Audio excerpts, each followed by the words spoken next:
जय राम जय जय राम। बोलिए वृंदावन बिहारी लाल की जय।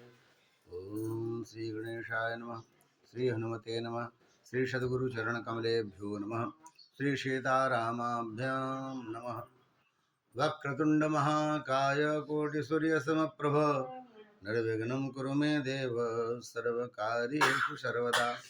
श्री सीतानाथसमारंभां श्रीरामानन्दार्य मध्यमाम् अस्मदाचार्य पर्यन्तां वन्दे गुरुपरम्परां।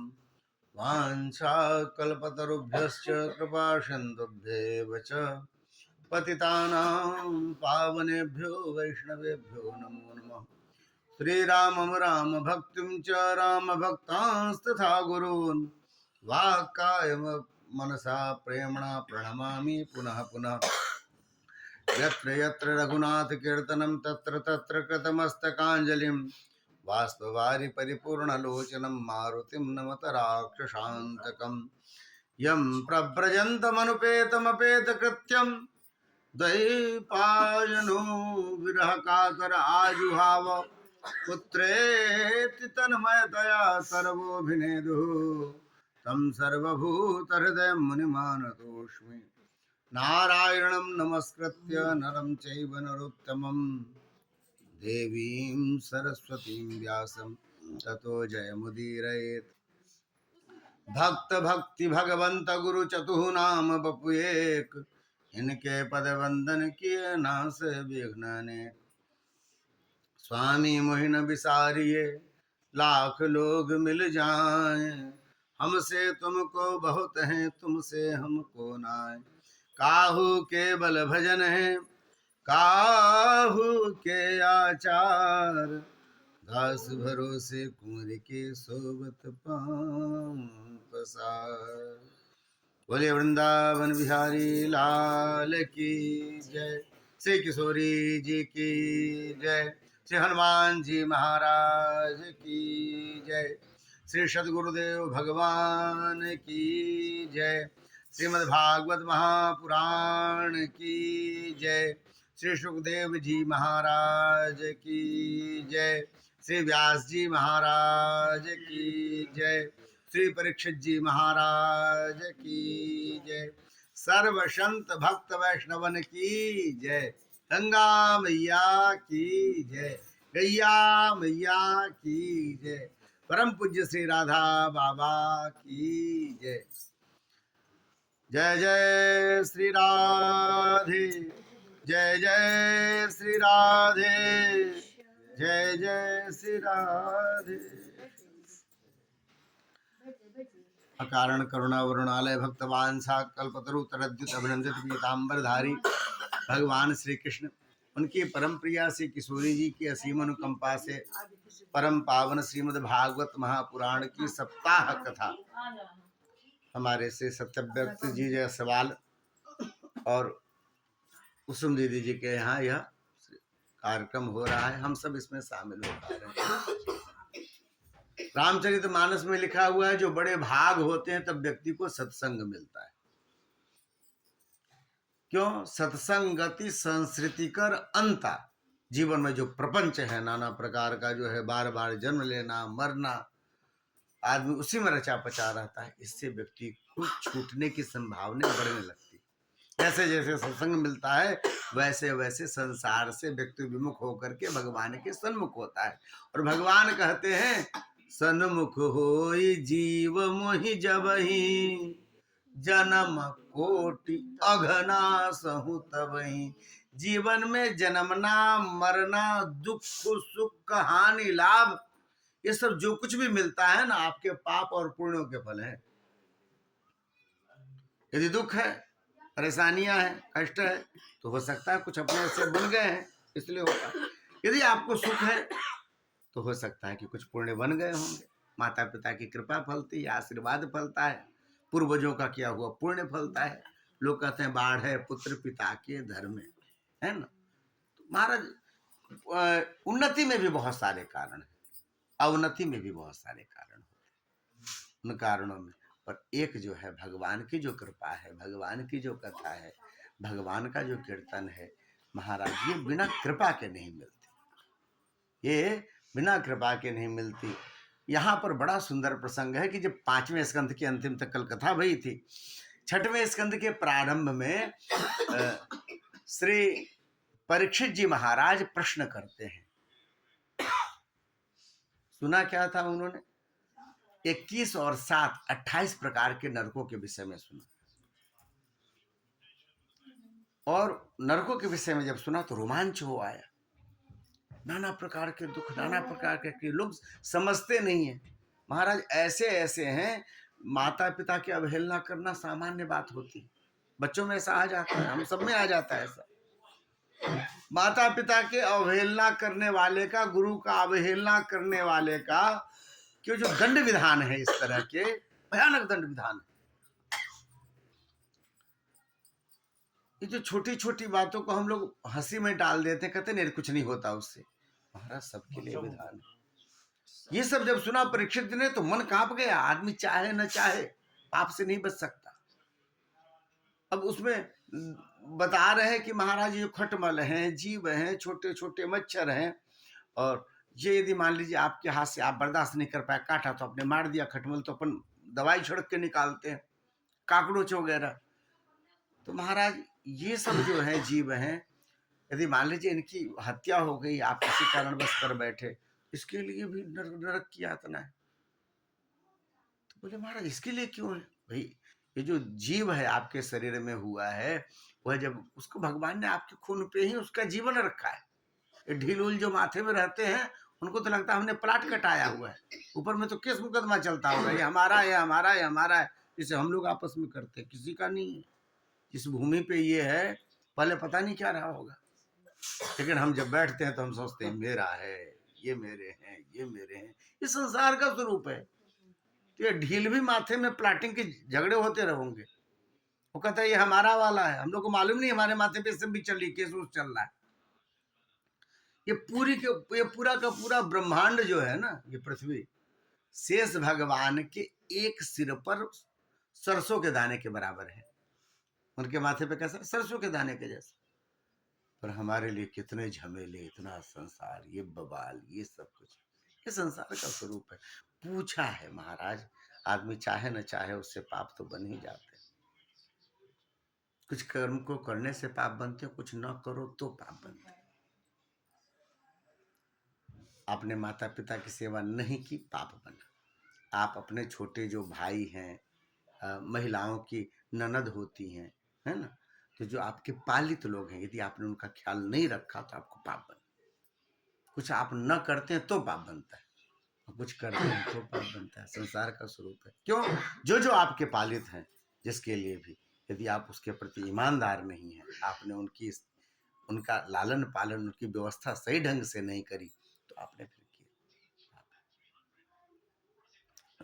भागवत में स्पष्ट रूप से लिखा हुआ है कि महाराज कितना धन रखना चाहिए, कितना धन रखना चाहिए। लोग तो बहुत बहुत जुटाते हैं, तो कहते हैं हमारी मेहनत की कमाई है, पसीने की कमाई, ऐसे ही उड़ा देंगे, ऐसा बोलते हैं लोग। कितना होता है आपका? यावत भ्रियेत जठरम तावत सत्वम ही देहि नाम अधिकम यो भी मन्यत सस्ते न दंड मरती। जितने से आपका पोषण हो जाए, उससे ज्यादा यदि आप 7 पुस्त के लिए रखते हैं, कुटुंबियों से बचा के रखते हैं, अपने घर परिवार पत्नी बाल बच्चों से बचा के रखते हैं, और खुद उपयोग करते हैं, तो आप दंड के भागी। ये बताया क्यों? आपके उस आमदनी में सबका हाथ है। कैसे है? कोई आपके साथ मेहनत तो किया नहीं महाराज।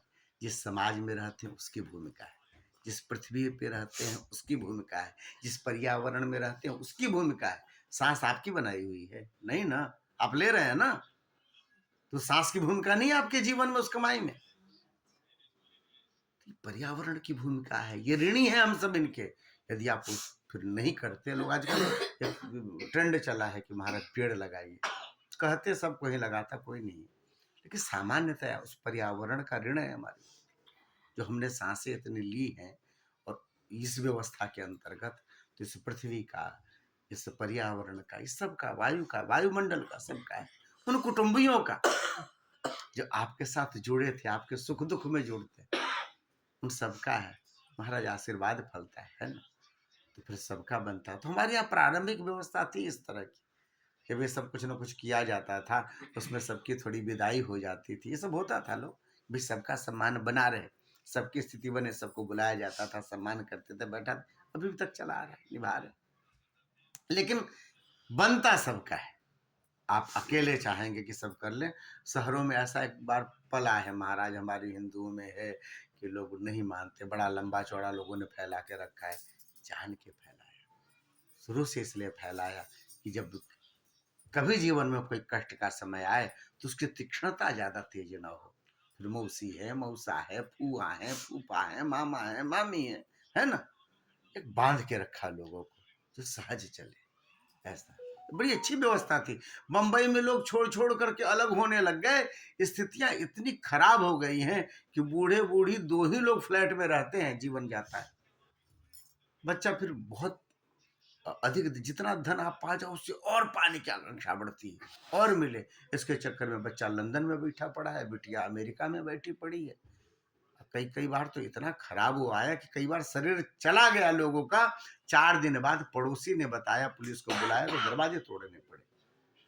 तब याद आता है कि फिर मामा जरूरी, मामी, मौसा, मौसी, बहन, जीजा, अब सबको छोड़ दें आसानी। यही तो है कि ऐसे समय में हाल चाल लेते रहें, बातचीत करते रहें। जीवन में तो एक दूसरे के लिए होता है ना, सहजता होती। ये सब आप छोड़ते हैं तो ये पाप होता है। ये क्या, ये सब दंड है इस रूप में, जब आपने सबको छोड़ दिया। फिर ऐसा होता है महाराज, ऐसे जब टेढ़े समय आते हैं तो मालूम चलता है कोई जल नहीं दे रहा। क्योंकि जब आप अपने बनाने के चक्कर में लगे थे तब आपने उनको नहीं पूछा जो आपको पूछ रहे थे, खोजते थे। होता है, संसार के नियम है, एक दो के लिए नहीं कर सकते। पर यही है, परीक्षित कहते हैं कि महाराज चाहे अनचाहे व्यक्ति से बनता है। यदि आप पंच संस्कार नहीं करते, अन्न खा लेते हैं, तो कहा जाता है कि बलि वैष्णोदेव के दिन बिना खा लिया तो भी पाप खा लिया। कैसे? तो आप जब रोटी बनाते हैं, उस रोटी में गाय का हक है, उस रोटी में कुत्ते का हक है, उस रोटी में कौआ का हक है, उसमें चींटी का हक है। वो सब जब पाले तब आपका हक है। आपका तो 5वां नंबर आता है महाराज। तो पहली रोटी निकली नहीं कि थाली लेके बैठ गए, निकालो गरम घी लगा के, नहीं। लेकिन हमारे शास्त्र में ऐसा है, यदि आप पहली रोटी खा रहे हैं ना तो आप पाप खा रहे हैं। ठाकुर जी को भोग लगा के फल उन सबके दिए जाए, किसी न किसी रूप से आपके द्वारा पालित है और आपसे उम्मीद करते हैं वो कि भगवान ने हमको आपके घर के आसपास भेजा है। ये कहा कि भाई इसके पास तुम्हारी रोटी हम भेज रहे हैं। हो सकता है कि आपके पास जो आ रही हो सबके हिस्से की आ रही हो, कि वो है। ये व्यवस्था यदि नहीं करते तो लगेगा। अब परीक्षित घबराए, बोले महाराज फिर आदमी कैसे बचेगा, फिर तो उसको नरक में जाना ही पड़ेगा, फिर संसार तो खाली हो जाएगा महाराज, स्वर्ग तो खाली हो जाएगा। पापों के इतने प्रकार हैं, व्यक्ति संभाल ही नहीं सकता अपने आप को। आते जाते चलते फिरते पैर के नीचे जीव आ जाते हैं। हम श्वासा लेते हैं तो जो वैज्ञानिक सब परीक्षा लेते हैं, उनके पास वो क्या, जो जांचने वाली मशीन है, हवाओं में कीड़े रहते हैं। हम अभी हाथ का जब ऐसे फोटो लेते थे, हाथों में कीड़े, छोटे छोटे कीटाणु, जब धोते हैं तो मालूम चलता है इतने सारे। कितने जीवों की हत्या होती है हमारे कारण। कुछ तो अनजाने में होती, कुछ की जानने में होती। इतने सारे होते हैं महाराज, तो इन सबके भी लगते होंगे। मान लीजिए वो आदमी तो नराधम है जो अपने स्वाद के लिए किसी का गला काटता है, उसके तो बात ही छोड़ दीजिए। पर न चाहते हुए जो वैष्णव है उससे भी कितने अपराध होते हैं। तब उन्होंने पूछा है, पर सुखदेव जी ने कहा सुनो राजन, एक उपाय है। क्या उपाय है? भगवान के नाम का आश्रय लो, भगवान का नाम का आश्रय लीजिए तो सब पाप आपके कटेंगे। किसी भी तरह के पाप हो वह कटते रहेंगे। ये जो महामंत्र जिसको कहा जाता है, हरे राम राम राम हरे हरे, हरे कृष्ण कृष्ण कृष्ण हरे हरे, इसके 16 माला जब जपे जाते हैं तो जितनी आपने 24 घंटे में श्वास ली है, उन श्वासों पे यह मंत्र आ गए। यानी उतना कम से कम आपने मंत्र जप लिया जितना आपने श्वास लिया भगवान के दिए हुए। बन पाए न बने तो अपने श्वास को अभ्यास दिलाइए। जैसा पहले दिन कहे थे कि आपको जब याद आए तब मुंह से राधे राधे, जय श्री कृष्ण, जय श्री राम, राम राम, ऐसे उठते बैठते बोल सकते हैं, जमाई लेते बोल सकते हैं, सहजता से बोल सकते हैं। नहीं, जब स्मरण आ जाए तब बोले। ऐसे नाम लेने का अभ्यास करने से राजन धीरे धीरे पूर्वकृत पाप नष्ट होते रहते हैं। प्रारब्धि होता है पर उसकी तीक्ष्णता कम हो जाती, उस कष्ट की तीक्ष्णता कम होती चली जाती है। और नाम इसलिए लिया जाता है कि जब आप नाम लेते, कई बार लोग कहते बड़ा भजन तो करते थे, फिर ऐसी दिक्कतें क्यों आ गई? कभी कभी तो ठाकुर जी की लीला होती है जी। जो भजन करने वाला होता है उसकी व्यवस्था यह बनती है कि उसके जो भी प्रारब्ध बन चुके हैं वो सबको अभी करके इसको पूरा करके शुद्ध करके ले जाएंगे, क्योंकि अंतिम में पुण्य भी बचा रहेगा ना, तो फिर से जन्म लेना पड़ेगा उस पुण्य को पूरा करने के लिए। कहीं सेठ उठ के घर में भगवान दे देंगे जन्म, जाओ खाओ पियो अपना पुण्य पूरा करो। बहुत लोग होते हैं ना, करते कुछ नहीं है पर उनके पास सब कुछ रहता है। कौन है? पिछले जन्म में उनका पुण्य बच गया था, अब भोगेंगे उसका, फिर खत्म।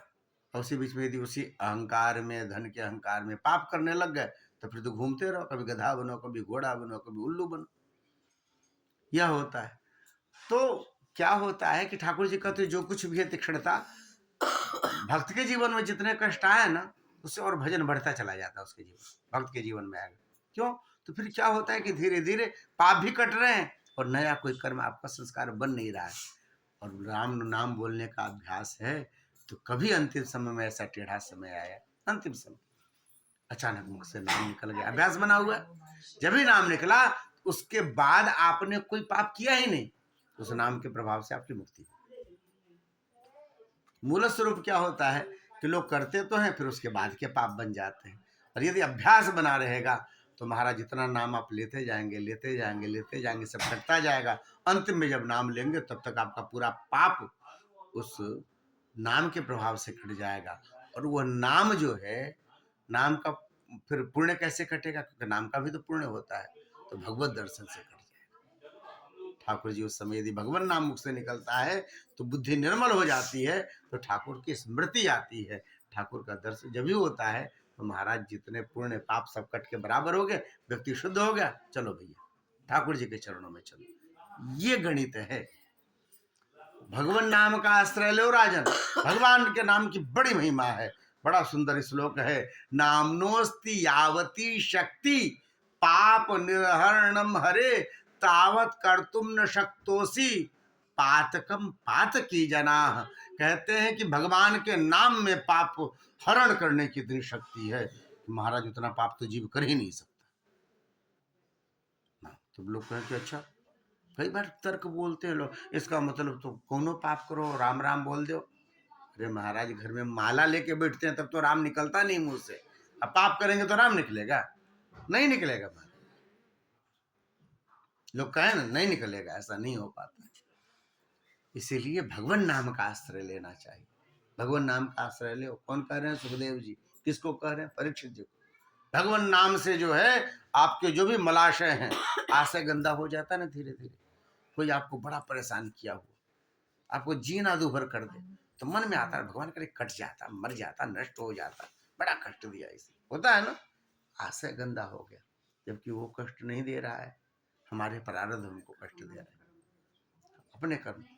वो प्रारब्ध उसको प्रेरित करते हैं, इसको परेशान करो। हमारा प्रारब्ध नहीं रहेगा ना तो सांप के ऊपर बैठ जाइएगा तो भी नहीं काटेगा। और यदि लिखा रहेगा तब महाराज अपने घर में बिस्तर में पता नहीं कहाँ से सांप घुस जाता है, होता है ना। वो कहानियां हम लोग सुनते हैं। यह है कि नहीं, यदि मान लीजिए प्रारब्ध ही है तो आप उसी के साथ जीते हैं, उठते हैं, खाते हैं, बैठते हैं, ठाकुर जी ने संभाल के रखा हुआ सब है, सब बचा के रखते हैं सब। और यदि आपका प्रारब्ध है तो फिर तो आप एकदम सब सटीक है, सब कुछ व्यवस्था बनी हुई। उस बीच में कोई ना कोई कारण बन जाता है। बड़ी छोटी सी कहानी बताएं आपको कि एक बैकुंठ में गए थे श्री यमराज ठाकुर जी का दर्शन करने के लिए। धर्मराज तो जब दंड देते हैं तो यमराज बन जाते हैं, और जब लोग का न्याय करते हैं तो धर्मराज बन जाते हैं। एक ही स्वरूप का दो पार्ट है। तो वो गए थे बैकुंठ में दर्शन करने, वहां द्वार के ऊपर देखा दो चिड़े को, जो देखा उसको तो इनको मुस्कुराहट आ गई, कितने चिड़े, हंसी आ गई इनको। अब किसी को देख के यमराज हंस दे, दोनों चिड़े तो कांपने लग गए। का मन में है, काय हंसे हमको देख के? अरे बाप रे, कहीं ऐसा नहीं कि जाते समय हमको कहें कि चलो तुम्हारा टाइम आ गया। अब तो दोनों घबरा गए, कांपने लग गए। धर्मराज भीतर गए, इधर गरुड़ जी पहुंचे। गरुड़ जी पक्षियों के राजा, देखे तो दोनों कांप रहे हैं। बोले कहा भैया ठंडी लग रही है? बोले नहीं महाराज, हमारा लगता है अंतिम समय आ गया। कहा हुआ? बोले अभी अभी यमराज भीतर गए हैं और उन्होंने हमें देखा और मुस्कुरा दिए। तब से महाराज बड़ी हालत खराब है, लगता है बाहर निकलेंगे, कहेंगे चलो। नहीं नहीं, तुम डरने की बात नहीं, मैं तुम्हारा राजा हूँ, कहीं नहीं जाओगे। नहीं नहीं महाराज, हमारी हिम्मत नहीं बन रही। अरे मैं हूं ना, कुछ नहीं होगा, मैं गरुड़ हूं, भगवान की सवारी, आप कहीं नहीं जा रहे हो, आप यहाँ रहोगे। नहीं महाराज, हमको हमको बिल्कुल भय लगा हुआ है उनसे। अरे भैया, उन्हीं से भय है ना, अभी मैं तुम्हें उठा करके हिमालय के ऊपर रख के आ जाता। ऐसा ही किया उन्होंने, उठाया, उठा के हिमालय के ऊपर जा करके रख के आए। तुरंत गए, आने में भाई गरुड़ जी भी है तो भी समय लगेगा। वैकुंठ से लौटे तब तक यमराज निकले बाहर, निकल रहे थे तब तक देखा गरुड़ जी को हाँफते हुए आते हुए। कहा हुआ गरुड़ जी, काहे हाँफ रहे हो, कहाँ से दौड़ के आ रहे हो आप? बोले देखो महाराज, समझ बूझ के हंसा वसा करो, आपकी हंसी भी बड़ी खतरनाक है, जान निकाल दे आदमी की। हुआ क्या है पूरी बात बता दी उन्होंने। आप उसको देख के हंस दे रहे थे, इससे वो लोग डर गए, कांप रहे थे। हम उनको हिमालय के खोडर में पहुंचा के आए। यमराज ने कहा अद्भुत हो महाराज, भगवान की अद्भुत माया है। मैंने जब भी उसे देखा तो उन चिड़िया के माथे पे लिखा देखा कि इसकी मृत्यु तो हिमालय के खोडर में। मैंने कहा भगवान कैसा किस्मत लिखते हैं, ये बैकुंठ में है, ये कैसे हिमालय जा सकता है इतने छोटे छोटे पंख से? ये जा ही नहीं सकता। भगवान को कुछ लिखना होता है लिख देते हैं। देखो तो आपने पहुंचा दिया उनको, वो तो वहीं बर्फ गिरने से मरने वाले। लो अपने आप, ये विधान है, ये विधान है ठाकुर जी का। जब जैसा होता क्या है कि महाराज निर्भय होकर के भगवान नाम का आश्रय लेना चाहिए। भगवान का नाम आपके सभी अमंगलों को हरने वाला है। मंगल भवन अमंगल, सभी अमंगलों को हरने वाला है। छोटी सी कथा सुनाई है, प्रसिद्ध कथा है। देखो राजन, भगवान नाम की महिमा के विषय में बताता हूँ। एक कान्यकुब्ज ब्राह्मण था जिसका नाम था अजामिल। बड़ा भेदवादी ब्राह्मण, नियम से रहने वाला, संयम से रहने वाला, त्रिकाल संध्या करने वाला, नित्य अग्निहोत्र करने वाला। जीवन में विद्वता आती है, ज्ञान आता है तो थोड़ा सा अहम भी आता है। अहम आ जाता होता है, जो कुछ मिला थोड़ा अभिमान आया इनके मन में। सबसे बात नहीं करते थे, कोई उनको छू नहीं सकता था, ऐसा था नियम। धीरे धीरे अपने बड़ों का भी असम्मान करने लग गए। होता है जीवन में, ठाकुर जी ने दिया तो अपने को विशिष्ट मानने लग गए। कई बार बेटे अपने आप को बहुत विशिष्ट मानते हैं, वो तो समझते हैं बाबू माई को हमने रखा है, नहीं तो बाबू माने माई होने लायक है। होता बुद्धि की बलिहारी, इस शरीर के कारण ही माई बाबू हैं, वही मालिक है, वही सब। वो जो आजकल वो चलता है, वो कहते हैं देखे देखे पिताजी, आपको मैंने ये सब हवाई जहाज पे बैठा दिया, आज तक आप बैठे थे, ऐसा बोलता है बेटा।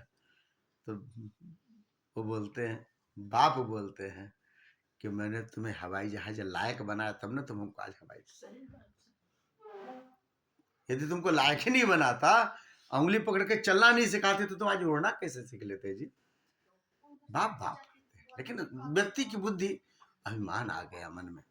महाराज अभिमान पतन कराता है जीव का। वेदवादी ब्राह्मण थे, नियम से रहने वाले, चतुर्वेद का पाठ करने वाले, समाज में खूब सम्मान। पर आदमी के जीवन में जब ऐसे टेढ़े प्रसंग आने लगने लगते हैं, बुद्धि व्यक्ति की अपने आप बिगड़ जाती बुद्धि। एक बार गए हुए थे जंगल में अग्निहोत्र करने के लिए, लकड़ी लेने के लिए, जो हवन करना है, लकड़ी लेने गए। वहां पर देखा एक शूद्र व्यक्ति जो है, एक छोड़ दो, एक शूद्र व्यक्ति जो है वह वेश्या का संग कर रहा है। देखा महाराज उस प्रसंग को, जब भी देखा, प्रसंग को देखते ही मन में जो है उसको देखने की इच्छा हुई। होता है काम के प्रति ऐसी देखने की इच्छा हुई, ऐसी बुद्धि में काम आई, बुद्धि में पाप घुस गया।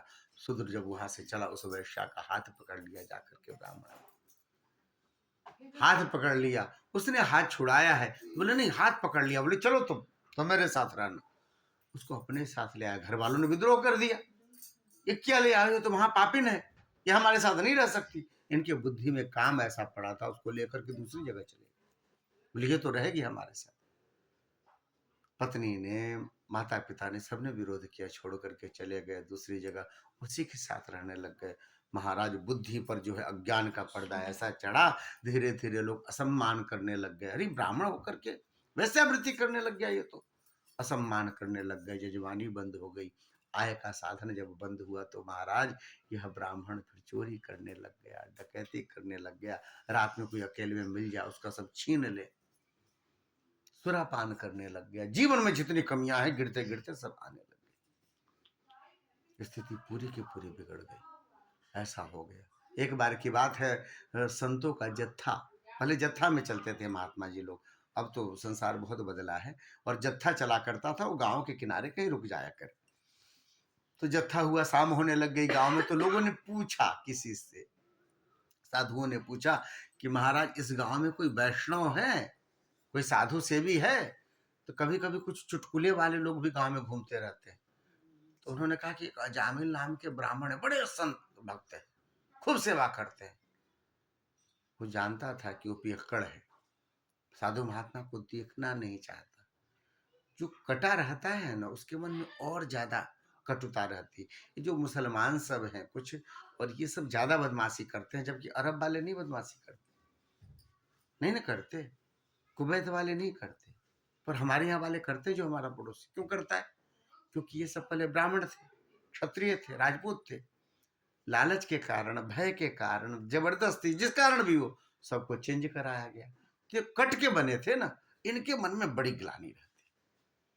ये देखना पसंद नहीं करते, जो मेरा तो धर्म चला गया, इसका क्यों बचा हुआ है, हम इसका भी धर्म खत्म कर दें, या तो ये जाए नहीं तो हमारे जैसा हो जाए। नहीं तो दूसरी जगह ये समस्या नहीं है। दूसरे देशों में तो आप जा करके बताइए, वहां पे दुबई में भी मंदिर बना रहे हैं लोग, वहां कहाँ उनको दिक्कत है, पर यहाँ तो इनको बड़ी दिक्कत है। तो तोड़ तोड़ क्यों? ये सब सब चेंज किए हुए, इनके मन में ज्यादा कटुता। ब्राह्मण तो छूटा था, इसलिए मन में बड़ी कटुता, न ब्राह्मण अच्छे लगे, न साधु अच्छे लगे, न वो। उन्होंने सोचा महाराज अजामिल के यहाँ चले जाओ, बड़ा बढ़िया संत सेवी। सोचे जाएगा तो गाली वाली देगा, खूब लठ लेके दौड़ाएगा, मजा आएगा। बाबा जी लोग को बड़ा भीख खाते घूमते। पहुंच गए, संयोग की बात है, अजामिल था नहीं, वैसे घर में बैठी थी, जाकर के जोर से जय जयकार करी, बोलिए वृंदावन बिहारी लाल की जय। वैश्या ने सुना कान में, भगवान की जयकार कभी जीवन में नहीं सुनी, देह बेच करके अपना जीवन चलाती है।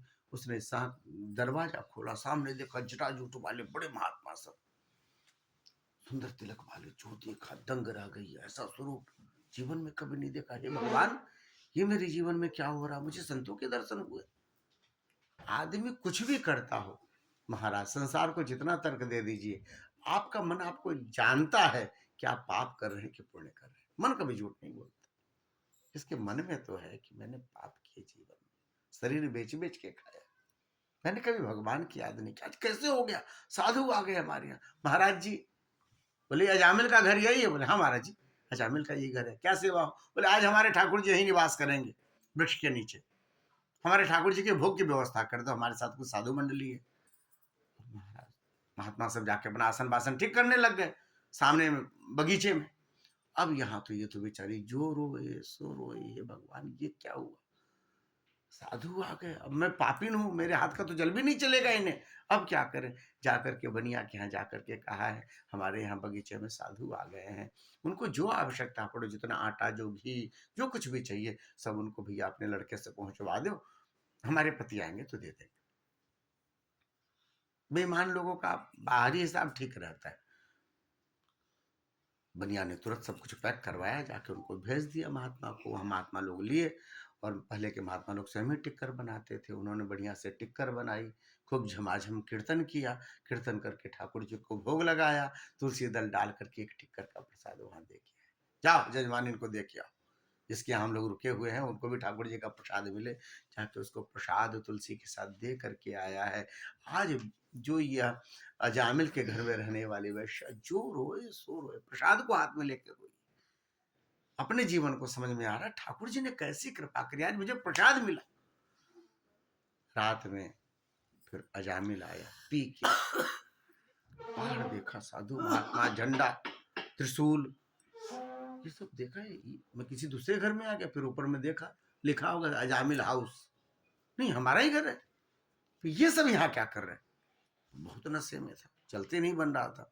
दरवाजा साकल खटखटाया, देखा जब भी उसे, वैश्या ने हाथ पकड़ के ले गई, नहीं ये कौन है यहाँ, कैसे बैठ गए, इनको निकालो इस बार, मैडम डंडा लाओ मुझे, मैं भी इनको निकाल के बाहर करता हूँ, कैसे हमारे दरवाजे पे आ गए, अरे फीका खाते घूमते हैं सब, न काम न काज, यहाँ खाएंगे फिर वहां खाएंगे।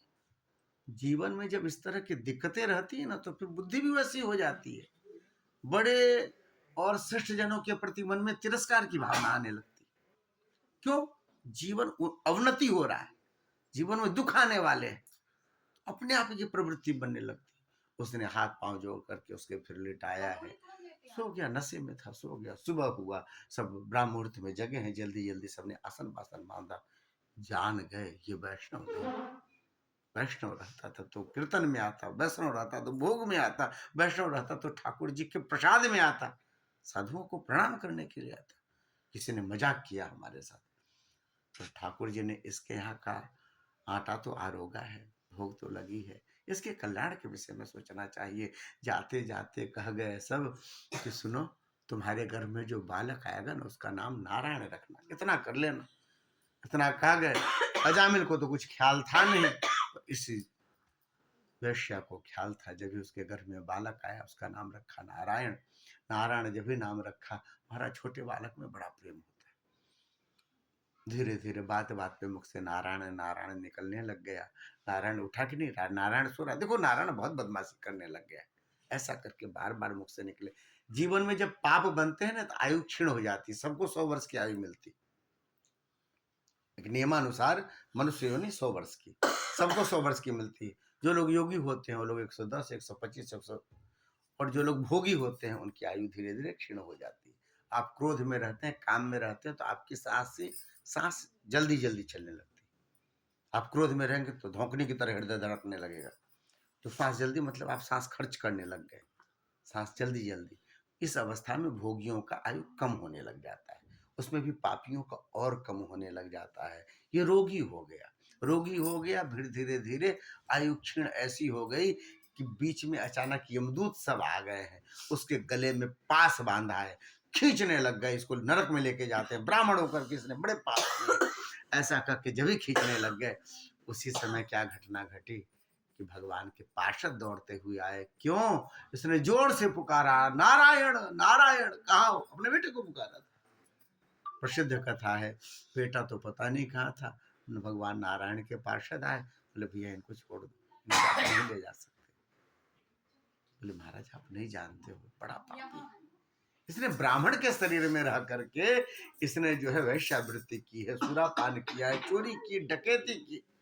अच्छा, अज्ञानी व्यक्ति है, शूद्र है, इसे मालूम ही नहीं, जिसने वेद न पढ़ा हो, शास्त्र न पढ़ा हो, नियम नहीं जानता हो, उसको फिर भी क्षम है कि भैया ये तो अनजाना था इसलिए पाप बन गया। इसलिए तो जानते हुए पाप, ये तो पक्का नरक में जाएगा महाराज, इसको तो हम लेके जाएंगे। बोले नहीं नहीं, इसे तुम नहीं ले जा सकते, क्योंकि इसने हमारे ठाकुर जी का नाम लिया, पुकारा इसने। अरे महाराज आप सच में बोले हो, इसके बेटे का नाम है। भैया हमको मत पढ़ाओ, नाम तो हमारे ठाकुर का ही है, चाहे जिसका रख दो, नाम तो हमारे ठाकुर का है। नहीं माना, जब वो बात करने पे जब नहीं मान रहे हैं, तो यमदूतों के ऊपर उन्होंने गदा का प्रहार किया, सुनंदानंद आदि ने प्रहार किया, तो वहां से यमदूत सब भागे। उसकी आयु शेष बची हुई थी, कहे ना जब पाप करता है व्यक्ति तो आयु क्षीण होती, शेष बची थी, छोड़ के चले गए, ले नहीं गए अपने साथ, छोड़ के चले गए। यमदूत लोग वहां पहुंचे ऊपर, यहां देख लिया इसने, हरे राम राम राम, मैंने जो है केवल अपने पुत्र को पुकारने के लिए जिस नाम का उच्चारण किया था, उस नाम का ऐसा प्रभाव पड़ा कि जो है हमारी जो है यम यातना, नरक सब कट गए, हमारे सब कट गए। और कहते हैं हमें भगवान के पार्षदों ने छुड़ा लिया। अब ध्यान आया अपने पुण्य का, अपने स्वरूप का। मैं ब्राह्मण था, कान्य कुब्ज ब्राह्मण, मैं त्रिकाल संध्या किया करता था, मैं नियम करता था। हे भगवान, एक बार मैंने एक पाप क्या देख लिया, वह पाप आंखों के रास्ते मेरे हृदय में उतर आया। आपके जीवन का किया हुआ कोई पुण्य कर्म कभी व्यर्थ नहीं जाता। जपा हुआ जप, लिया हुआ होठ, जिह्वा से नाम, आंखों से किया हुआ दर्शन, हाथों से दिया हुआ दान, एक गिलास भी किसी को दिया हुआ जल व्यर्थ नहीं जाता महाराज। देने की प्रवृत्ति बनाए रखनी चाहिए, यह आपके आड़े समय में काम आता है। यह ब्राह्मण जो पूर्णतया जो है अपने कर्म से विहीन हो चुका था, पूर्वकृत जो भी उसके वेद पाठ कर्म थे, अंतिम में उसकी रक्षा कर रहे। सही पूछिए तो जो भी कुछ किया था, नहीं तो जरूरी था बेटे का बिना मुंह में नहीं आता तो, पर आया ना, वह कर्म जो है आपकी रक्षा करता है। जो आपने पुण्य कर्म आदि किए हैं, वह आड़े समय में खड़ा हो जाता है, जिसको अंतिम समय में भी बचाया जाए। वह भगवान नाम निकला है, सब छोड़ करके चला गया हरिद्वार में, वहां जाकर अखंड भगवान नाम का जाप किया, और समय अनुसार जब आयु पूरी हुई तो इस धराधाम को छोड़ करके बैकुंठ की गति की। यह कथा आती है। यमदूत लौट करके गए यमराज के पास, उन्होंने कहा महाराज चित्रगुप्त जी को जरा ठीक ठाक से देखा करो, आप भी फाइल वगैरह। क्या हुआ, लेकर के नहीं आए जीव को? बोले महाराज भगवान के भक्त भी बड़े भोले होते हैं, उसने अपने बेटे को पुकारा था, वो करे नहीं, हमारे भगवान का नाम लेकर के पुकारा था। क्या पुकारा था उसने? वही नारायण ठाकुर, नारायण। अरे मूर्ख, भगवान नाम की अमिट महिमा है। ये तो अच्छा हुआ तुमने धीरे से बोला, जोर से बोल दोगे तो हमारा नरक खाली हो जाएगा। महाराज ऐसी महिमा, हाँ, एक बार भी जिसके कान में चला गया ना, जीवन के सकल पापों को मल के धोने की शक्ति है इसमें। यह होता है कि जैसा आपका भाव रहेगा, स्वरूप रहेगा, उसके कारण वो फलित होगा। नाम की शक्ति तो है ही, वह अपना काम करता ही है। जैसे आग में आप जाने या अनजाने कैसे भी हाथ डालिए, हैं, वो तो जलाएगा। महाराज तो सॉरी मैंने आपको देखा नहीं था, ऐसा थोड़ी ना होता, वो तो जलेगा, आग तो जलाएगा ही ना। वैसे भगवान नाम की ऐसी महिमा है, जाने अनजाने, श्रद्धा से बिना श्रद्धा से यदि आप लेते हो, अपना काम तो करेगा। ये बात अलग है, जब आप श्रद्धा से करेंगे तो प्रेम प्रकट होगा, रोमांच होगा, हैं, हृदय खुश होगा, हमने ठाकुर जी का नाम लिया। फिर उसके बाद उसकी प्रवृत्ति भी वैसी बनती है। अनजाने में कोई खा ले और ऐसे जान के कहा बड़े अच्छे शुद्ध घी की मिठाई ना, फिर वो अलग आनंद आता है ना। चलते चलते खा ले, फिर ऐसे जान के खाए, एक अलग आनंद। तो वही ऐसा नाम का प्रभाव है। अरे महाराज तो पक्का बता दो किसको लेके आना है, लिखो। जिह्वा न वक्ति भगवत गुण नाम धेयम, जिसकी जिह्वा कभी भगवान का नाम न लेती हो, दुनिया भर की तो चर्चा करती है, और जिसके जिह्वा से भगवान नाम न निकलता हो, हम सबकी गति वही है। हम खूब बतियाते हैं दिन भर, ठाकुर जी का नाम बड़ा कम लेते हैं, बहुत कम लेते हैं। और चेतस चरण स्मरति चरणम, एक बार जो अपने चेतना से, अपने चित्त से जो भगवान के चरण का स्मरण नहीं करता, जो भगवान के दिव्य मंदिर को अपने हाथों से सेवा नहीं करता, पोछता नहीं है, जो वैष्णवों को की सेवा नहीं करता, जिसके चरण भगवान के तीर्थ को नहीं जाते हैं, उनको पकड़ के लाना, उनको पकड़ के लाना, और उनको हम दंड देंगे, क्योंकि यह भगवान ने बड़ा कृपा करके मानव शरीर दिया था कि अब अपना कल्याण कर लो। हम अभी मानव बने हैं तो इसका मतलब सब कुछ बन करके आए, घोड़ा गधा उल्लू खटमल, जिनको जिनको आप देखते हैं, ये जो गिरगिट दिखता है, महाराज घूमते घूमते अंतिम में ठाकुर जी ने करुणा करके कृपा करके कहा अब इसको मानव का शरीर दे देते हैं।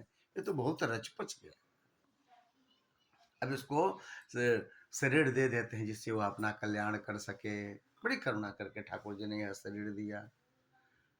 तो यह जो है सब अच्छा महाराज, जो पुण्य करता हो उसकी फिर कैसे व्यवस्था होगी? उसकी व्यवस्था यह होगी भैया, उसके लिए 12 लोगों का पैनल है, जिसको द्वादश भागवत बोलते हैं। जो पुण्यात्मा होता है उसके लिए वह व्यवस्था की जाती है। प्रसिद्ध कथा है ना, एक बाबा जी हैं, एक गांव में पहुंचे और कथा कर रहे थे, सबको कीर्तन कराते थे। एक व्यक्ति बड़ा पापी हो जाए ही ना, बड़ा तगड़ा आदमी था। तो बाबा जी ने कहा सब लोग आ जाते हो ना, सबसे तो हम भगवान नाम निकलवा देते हैं मुंह से। बोले नहीं महाराज, वो बड़ा पापी है और बड़ा बलवान भी है, वो नहीं आता महाराज। वो बोले कि सबका कल्याण होगा, यही बच जाएगा, मैं गांव से चला जाऊंगा तो मेरी भी जिम्मेदारी कि उसके मुख से नाम निकलवाया जाए। तो वहां गए, बोले भैया तुम एक बार भगवान नाम बोल दो तो हम चले जाए, क्योंकि हम गांव में आए हैं सबसे कीर्तन करवाने के लिए आए, मेरे मन में इच्छा थी कि सब कोई कीर्तन करे। तो उसने कहा क्यों बोले, तुम्हारे हम नौकर नहीं बोलेंगे? बाबा जी को अचानक क्या सुर चढ़ा, अचानक कूदे जाके उसको गर्दन पकड़े नटई पटक दी। पागल बाबा है का, पटक दिया, चापना शुरू किया। तो घबरा गया अचानक, ऐसा कोई अचानक घबरा गया। बोले बोलो राम, बोलो राम, राम बोलो राम, राम बोलो। घबरा गए तो और जोर से चाप, जल्दी से बोला राम। तो मैं छोड़ दिए, चल दिए बाबा वहां से। पूरा पागल है एकदम से, बताओ ऐसा कोई करता है? हाँ, कथा संतों के मुख से सुनी हुई कथा, महाराज भक्तमाल जी में चर्चा, वो चले गए। पागल बाबा आया गया, बात खत्म हो गया उसकी। वो जो मरा है तो कहते हैं कि धर्मराज के पास गया तो बोले महाराज जीवन में तो इसके बड़े पाप बने, एक बार भगवान नाम इसके मुख से निकला है। तो बाबा ने नटई चाप के निकाल दिया था। अब क्या किया जाए, अब एक भगवान नाम की क्या उपाय किए जाए? तो कहते हैं महाराज सबसे फिर वो क्रम से 12 भागवत से पूछे गए। वो लोग भी बड़े असमंजस में थे। ब्रह्मा जी के पास गए, ब्रह्मा जी के पास गए हैं तो ब्रह्मा जी ने कहा महाराज नाम तो भगवान मुझे बड़ा प्रिय है, पर एक नाम की क्या कीमत हो सकती है हमें नहीं मालूम है। भोले बाबा के पास चलो, भोले बाबा के पास चलो, तो क्योंकि भगवान नाम जपते रहते हैं, उनको उसकी कीमत मालूम होगी, इसके बदले में इसे क्या दिया जाए।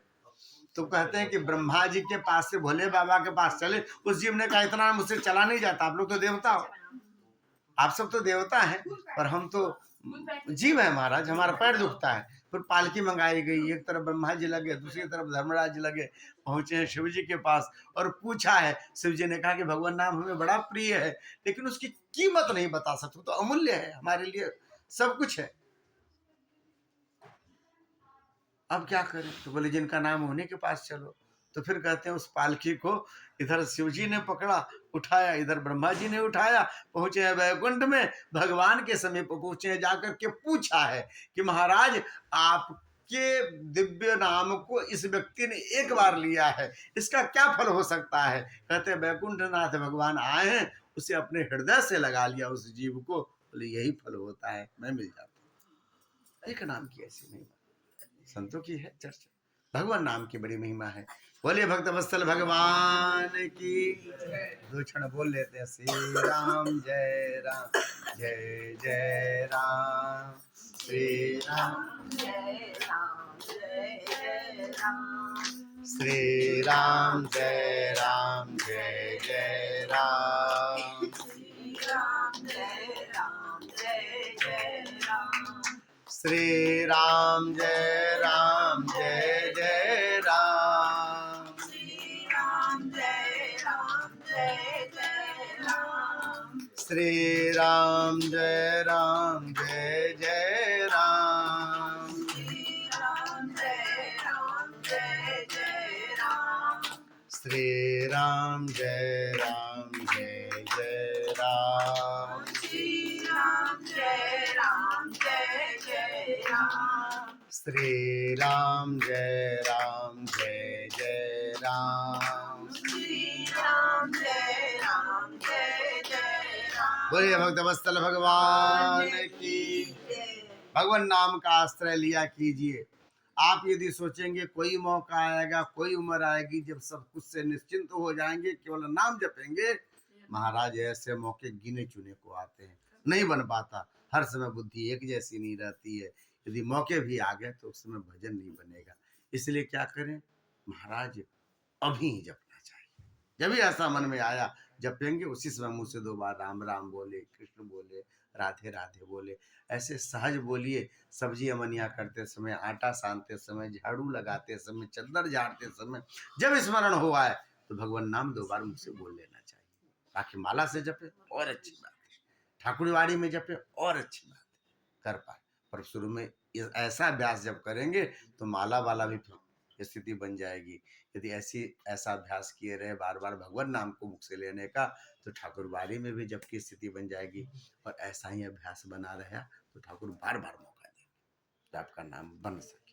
क्या जाने गोवर्धन जी की परिक्रमा कराते हैं, 5 घंटा बैठ के नाम जपो, हैं चलते हैं, जपते हुए चलते हैं, और अवसर देते हैं ठाकुर जी, बड़ी कृपा करते हैं। यदि आपने नाम का आश्रय लिया हुआ है तो आगे कथा आती है, दक्ष प्रजापति को बकरे का सिर लगा था ना, तो उन्होंने उस शरीर को छोड़ दिया और पुनः उन्होंने अपने शरीर को प्राप्त किया है। और प्राप्त किया दक्ष प्रजापति ने, उनको हर्यस्व और सबलस्व ये 10,000 और 1,000 पुत्र हुए, जिसको श्री नारद जी ने साधु बना दिया। उनसे प्रश्न पूछे वेदांत से संबंधित। और जब उन लोगों ने जो है सो नहीं बताया तो उन्होंने उसके अर्थ बताए, जिससे उनके मन में वैराग्य आ गया, सब साधु बन गए, जाके भजन करने लग गए। दक्ष प्रजापति को बुरा बुरा लगा कि बाल बच्चे किसी के बाबा हो जाए तो बुरा तो लगेगा। वो खोजते फिर रहे थे हमको दोबारा मिल जाए नारद कहीं, हम उनको ठीक है कर देते हैं। बताओ, बच्चों को भिखमंगा बना दिया, हमारे भिक्षा मांग के खाते। नारद जी पे अचानक दृष्टि पड़ गई, मिल गए नारद जी, मिल गए। उन्होंने उनको भला बुरा बोलना शुरू किया। खुद का तो ठिकाना नहीं है, खुद तो मांग मांग के खाते हो, हमारे बच्चों को भी भिखमंगा बना दिया। अरे जब तक काम की तीक्ष्णता व्यक्ति नहीं जाने और उससे पहले यदि किसी को वैराग्य में ले आओ तो बाद में गिर सकता है ना। इसलिए संसार का अनुभव बड़ा जरूरी है, नहीं तो आदमी फिर से उसको संसार में उसको रसाने लगेगा। तो आप संसार का सब देख लीजिए, फिर बोले यदि ऐसा अवसर ही नहीं आया तो फिर कहां से लाएंगे। यदि ऐसा अवसर नहीं आया तो फिर कैसे होगा। हर आदमी बुढ़ा हो पाता है ऐसा जरूरी थोड़ी ना, आयु का तो ठिकाना नहीं ना है। इसलिए प्रारंभ से ही भगवत भक्ति करनी चाहिए। उनको और गुस्सा आ गया, तो हमको ही बाबा बनाने पे लगा हुआ है। उन्होंने शाप दे दिया, तुमने हमारे बच्चों को बेघर किया है, आज के बाद तुम्हारा घर कहीं नहीं होगा। एक जगह यदि आप रुक गए ना तो आपके सिर के टुकड़े हो जाएंगे, बस घूमते रहो। नारद जी ने कहा, महाराज आप साफ दे रहे हो कि वरदान दे रहे हो? ये तो अच्छा है, घर वर नहीं बनाएंगे तो टेंट पेंट का दिवाली में खर्चा नहीं आएगा, हैं? घूमते रहेंगे भगवान नाम लेते हुए। अच्छा ठीक है, कोई बात नहीं। प्रेम से वहां से मुस्कुरा के निकल गए। सुखदेव जी कहते, देखे राजन, नारद जी ऐसे हैं, यदि किसी ने शाप भी दे दिया ना उसको भी आशीर्वाद मान के निकल गए। भगवान के भक्त ऐसे ही होते। आगे फिर कथा आती है कि महाराज एक बार बृहस्पति जी ने, नारायण, एक बार बृहस्पति जी ने इनका त्याग कर दिया। किनका? इंद्र का। उनके गुरु हैं, कुल गुरु हैं। एक बार बृहस्पति जी का आगमन हुआ, उस समय इंद्र जो अप्सराएं हैं उनका नृत्य देख रहे थे। ऐसा नृत्य देखने में निमग्न थे कि वशिष्ठ बृहस्पति जी कब आए पता ही नहीं चला, उठ करके स्वागत नहीं किया, सम्मान नहीं किया। बृहस्पति ने कहा कि जब हमारा सम्मान ही नहीं रहा, बैठ के नाच देख रहे हो तुम, तो हम यहाँ रहे क्यों? तो छोड़ के स्वर्ग चले गए। जब भी उन्होंने त्याग किया श्रीहीन हो गए। श्रीहीन हो गए तो मालूम हो गया दानवों को, वो तो मौका खोजते रहते हैं। भूत प्रेत कब लगता है मालूम है? जब आप स्नान ध्यान छोड़ दे, अशुद्ध रहेंगे और अशुद्ध मौका मिलता, भूत प्रेत पिशाच पकड़ लेता आदमी। तब कहते हमारा पता है कौन है, हम ब्रह्म हैं, आ गए हैं। आएंगे नहीं, नहाओगे धोगे नहीं तो भर में आएंगे। भूत प्रेत आएगा, भगवान थोड़ी ना आएंगे, हैं? तो थोड़े से नियम से संयम से सब रहना चाहिए। अशुद्ध देह में आता, प्रेमानंद बाबा कहते रहते, आपका अशुद्ध शरीर रहेगा तो आपको नजर भी लगेगा, गुजर भी लगेगा, नजर आएंगे भी, हैं? 10 तरह की विपत्तियां आती। लेकिन आप शुद्धता से रहें, भगवान नाम लेते रहे, सब करें तो आया हुआ भी कटता रहता है। लग भी जाए तो सब कटता है। जैसे भगवान नाम का निरंतर आश्रय लेने का यह फल है। नहीं तो महाराज सब लगता है। यहाँ पर देवताओं के ऊपर चढ़ाई कर दी दानवों ने, स्वर्ग छीन लिया गया, वापस गए सब वहां ब्रह्मा जी के पास। ब्रह्मा जी ने फिर भगवान नारायण के पास सबको लेकर के गए हैं। नारायण ने कहा कि आप उनसे मित्रता कर लो। दानवों से मित्रता कर ली। क्यों कर ली? क्योंकि उनको समुद्र का मंथन करना था। समुद्र का मंथन हुआ है दानव और इन लोगों ने मिलकर के किया, दैत्यों ने और देवताओं ने मिलकर के। दानव दैत्यों और देवताओं ने मिलकर के समुद्र का मंथन किया और मंथन में 14 रत्नों की प्राप्ति हुई। प्रसिद्ध कथा है, ज्यादा फैला नहीं सकते, समय नहीं हम लोग के पास। तो 14 रत्न की प्राप्ति हुई है। अंतिम में धन्वंतरी के रूप में परमात्मा स्वयं प्रकट हुए। यहाँ पर भगवान ने 4 अवतार ग्रहण किए। इसके समुद्र मंथन को सफल करने के लिए वो कुछ भी नहीं कर पा रहे थे। सब मिलकर के भी, दानव दैत्य सब और देवता भी मिलकर के भी नहीं वासुकी को मनाया था, तो भी वासुकी नहीं कुछ कर पा रहा। फिर भगवान कमठ बने और कमठ बन करके भगवान ने अपने ऊपर जो है उनको लिया है। उसके बाद भगवान एक स्वरूप में फिर भी नहीं चल रहा था, खींच रहे थे तो भी उससे नहीं चल रहा था। तब भगवान स्वयं वहां पे प्रकट भय और प्रकट भर करके उन्होंने एक हाथ से नीचे फिर ऊपर से दबाया, हिले डुले नहीं, अब घुमाओ। तब वो चलना शुरू हुआ। 2 अवतार हुए, तीसरा अवतार धन्वंतरी का, चौथा अवतार मोहिनी का। परमात्मा ने लिए। चार अवतार। हाँ, 4 अवतार परमात्मा ने यहाँ ग्रहण किए और कहते हैं कि महाराज जिसका जैसी आवश्यकता थी, जो स्वरूप था, उनको वो सब चीजें प्राप्त हुई। वारुणी भी निकला, अमृत भी निकला। धनवंतरी जब अमृत लेके प्रकट भय, देवताओं ने, दैत्यों ने छीनना चाहा अपनी शक्ति के बल पर, भगवान ने मोहिनी का स्वरूप धारण करके देवताओं को सबको अमृत पिला दिया। उसके बाद पुनः युद्ध हुआ, जितने दानव दैत्य थे सब मारे गए।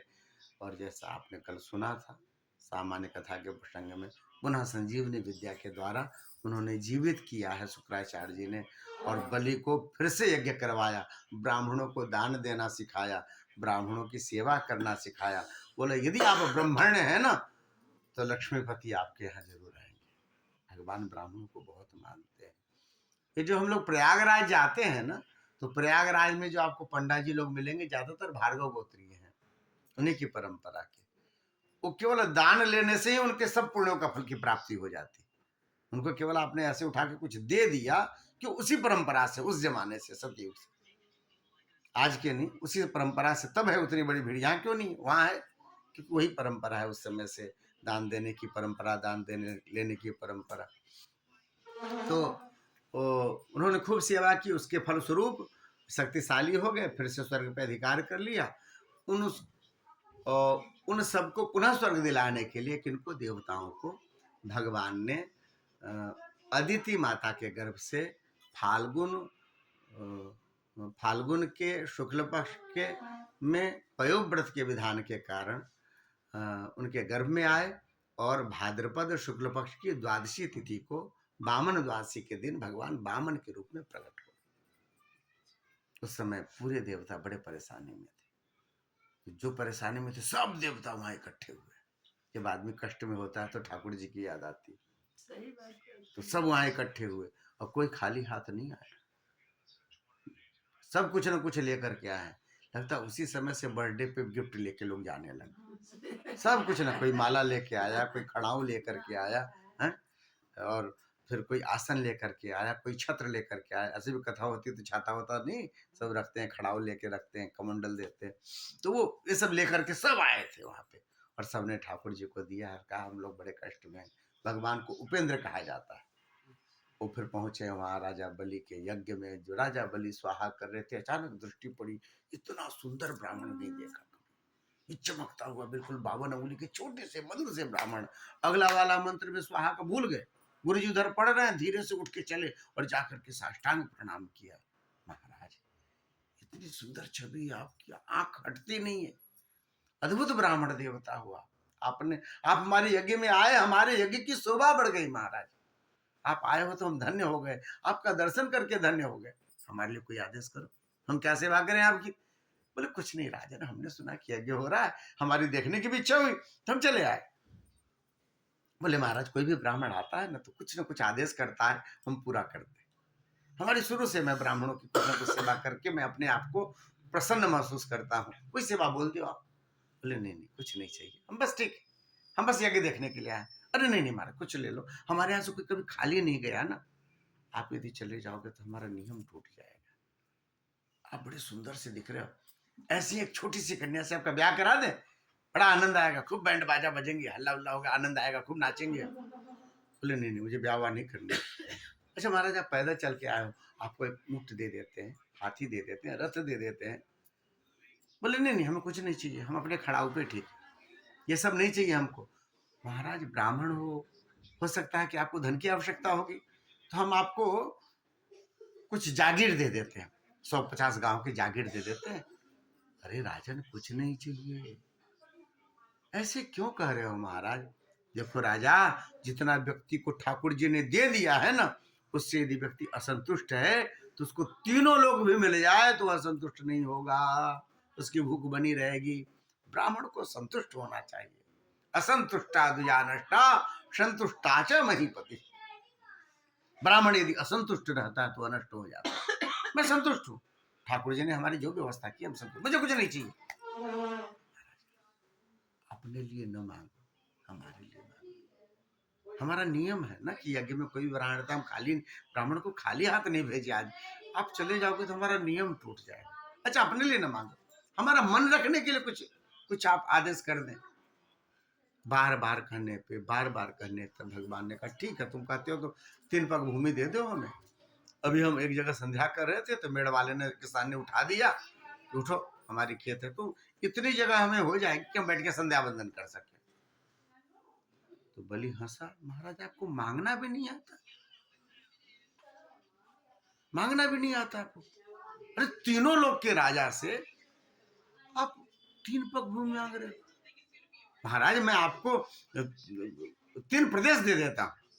नहीं नहीं राजा, ऐसा अरे 3 गांव की जागीर दे देता हूँ महाराज। 3 पग भूमि बोलते भी नहीं बनता, हमें देते भी नहीं बनेगा ना महाराज, कुछ तो सोचा करो। ये मांगने वाले प्रसंग 2 बार आए हैं बड़े सुंदर, एक बलि वाले में और एक बार कैकेयी मांगती है ना, जब मांगती है, अरे दशरथ कहते मांगो देवी, आप हमारी प्रेसी हैं, आप रानी हैं हमारी, जो मांगिएगा। आप किससे मांग रही हैं? कौशल नरेश से, मांगिए। तब उन्होंने कहा मुझे भरत के लिए राज्य चाहिए ना, भरत के लिए राज्य चाहिए। जब ऐसा कहा तो कान खड़े हो गए, और जब कहा भरत के लिए राज्य चाहिए, अच्छा कोई बात नहीं, राम को कोई दिक्कत नहीं होगी। तो बोले नहीं महाराज, राम के लिए भी कुछ चाहिए। क्या? 14 वर्ष का वनवास। तब उनको चक्कर आ गया, तुम ऐसा मांग सकती हो? उस समय जो कैकेयी बोलती है, कहती है महाराज कैकेयी नरेश की बेटी, और महाराज दशरथ जिनके राज्य में सूर्य अस्त नहीं होता है, उसकी महारानी और राम की माँ, आपको क्या लगता था चनाचे में ना मांगेगी? अपना अपना स्वरूप होता है मांगने का, आप क्या समझते चनाचे में ना मांगेगी? एक राज्य से कम क्या मांग सकती है महाराज? यहाँ पे बलि वही कह रहे, क्या मांग रहे हो आप? भगवान ने मन ही मन कहा था दही तो दो, पहले भी हम बताते थे। एक काम करते हैं महाराज, लंबे पैर वाले जैसे हमारे जायसवाल जी हैं, लंबे पैर वाले से आपका नपवा देते हैं। आप छोटे से दिख रहे हो, आपके कदम भी छोटे हैं, हम बड़े पैर वाले से नपवा देते हैं। दिव्यांशु आग को बुला देते हैं, उसके पैर थोड़े लंबे हो। नहीं नहीं, मेरे पैर से नाप के मुझे देना पड़ेगा, नहीं तो राजन मैं नहीं लेता, मैं वापस जा रहा हूँ। अरे नहीं नहीं रुको महाराज रुको, आप संकल्प बोलो। हम हाथ में जल लेते, हाथ में जब जल लेने के लिए हाथ आगे बढ़ाया, परेशान शुक्राचार्य करे जजमान कहाँ गया, लड़का गया कहाँ? सामने देखा तो किसी से बात कर रहे हैं, भागे भागे आए, बीच यज्ञ से उठ करके किससे बात कर रहे हो? तब तक नजर गई, हरी राम राम राम, इतने सुंदर, हाथ पकड़ के लेके क्या कर रहे हो? बोले आपने जो बताया था ब्राह्मणों की सेवा दान। अरे पागल, जान नहीं रहे हो कौन है? कौन? ये सब रोचने साक्षात भगवान विष्णु रव्यय, ये साक्षात भगवान विष्णु हैं, ब्राह्मण समझ करके जिनको दे रहे हो। देवताओं का हित करने के लिए तुमको, तुमसे छल करने के लिए आए हैं। तुम कुछ बोले नहीं ना हो, कोई संकल्प नहीं लिया ना तुमने? बोले महाराज कहा था 3 पग भूमि। अरे भूल जाओ, भूल गए। अरे बेटा मत देना, ये सब तुम्हारा सब कुछ ले लेंगे, बड़े चालू पुड़िया, बहुत छलिया है ठाकुर हमारे, भूल जाओ बेटा, ये सब ले लेंगे। बोले कैसे भूल जाओ, साक्षात श्री हरि मांगने, कहाँ किसका सौभाग्य होता है? भगवान आए दरवाजे पे, गुरु जी ये समर्थ हैं, ये चाहे तो मेरे प्राण निकाल ले, पर हमें भगवान यश दिलाने के लिए आज दरवाजे पे मांगने के लिए आए, फिर भी उनको मना कर दो। हाँ बेटा मना कर दो। देखो कुछ स्थानों पे झूठ बोलने पे पाप नहीं लगता। स्त्री सुनर्म विवाहे च वित्यर्थे प्राण संकटे गो ब्राह्मणार्थे हिंसायाम नान्यतम साज्य गुप्सितम। श्रीमती जी कुछ ऐसे गूढ़ रस से पूछे तो उनके हंसी हंसी में झूठ बोल दो तो पाप नहीं लगता। माता जी लोग सरल हृदय की होती, 10 लोग को बता देंगी, आपकी बात गुप्त नहीं रह जाती।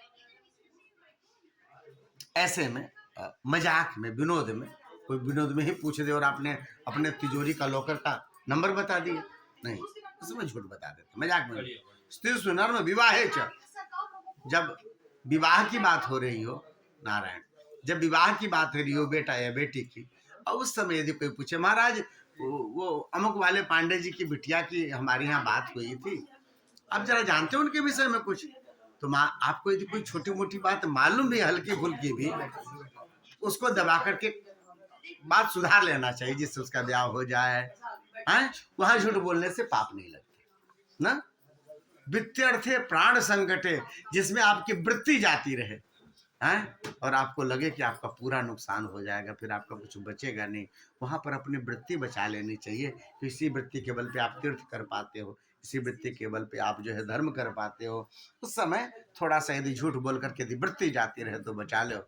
और जब आपका प्राण संकट में हो, क्योंकि शरीर माध्यम खलु धर्म साधनम, यह शरीर ही धर्म का साधन है, और खत्म हो जाएगा तो फिर काहे का आप सत्य और झूठ। यदि आपके प्राण बचते हों और थोड़े से झूठ बोलने पर, तो महाराज बचा करके अपने शरीर की रक्षा करो, धर्म कर लेना। गो ब्राह्मणार्थे हिंसायाम नान्यतम साज्य कुक्षितम। किसी गाय की रक्षा करनी हो, कोई कसाई दौड़ा रहा हो, गाय जाके छिप जाए, तो वहां पे उसके लिए यदि झूठ बोलना पड़े, अरे नहीं लगता उधर चली गई, तो महाराज दोष नहीं लगता। किसी ब्राह्मण का हित होता हो, उसका कोई आय जा रही हो और वह दिक्कत में पड़ने वाला हो, यदि उसका कोई काम बन जाए आपके झूठ बोलने से, हैं, कह के महाराज जी पंडित जी बता रहे थे कि ऐसी ऐसी दिक्कतें आ गई हैं, ये है, मालूम है आपको ऐसा है, तो हाँ भैया हम जानते हैं उनको, अच्छे लोग, चलो भैया ब्राह्मण का कुछ मिल जाए, कहा जाना अब सुधार में आ जाएगा, ठीक हो जाएगा, उनका जीवन सुधर जाएगा। होता है बेटी के शादी में, घर में बहुत सारे कर्जा हो जाते हैं, कभी कभी कई बार आदमी चलाते नहीं चल पाते। गो ब्राह्मणार्थे हिंसायाम, किसी जीव की हिंसा होने वाली, और वहां यदि उसके प्राण आपके कहने से बच जाते हो, तो महाराज वहां बचा लेना चाहिए, उसको बचा लेना चाहिए। ऐसा करके उन्होंने बताया तुम्हारी सब कुछ जारी है, तुम यहाँ झूठ बोल दो, कहो कि मैंने कोई संकल्प की बात नहीं की आपसे 3 पग भूमि की। बोले नहीं महाराज, बोले नहीं कहोगे तो मैं तुम्हें शाप दे दूं, मैं गुरु हूं तुम्हारा, मैं तुम्हारा अहित होते नहीं देख सकता, मेरा तुम्हारा सब कुछ चला जाएगा, मैं शाप दे दूंगा। बोले महाराज शाप दे दो, हम माथे पे रख लेंगे, महाराज श्री हरि को लौटा के वापस नहीं भेजेंगे। उन्होंने शाप दे दिया, जाओ तुम स्त्रीहीन हो जा। इतना घमंड हो गया, मेरी बात को काटता तू।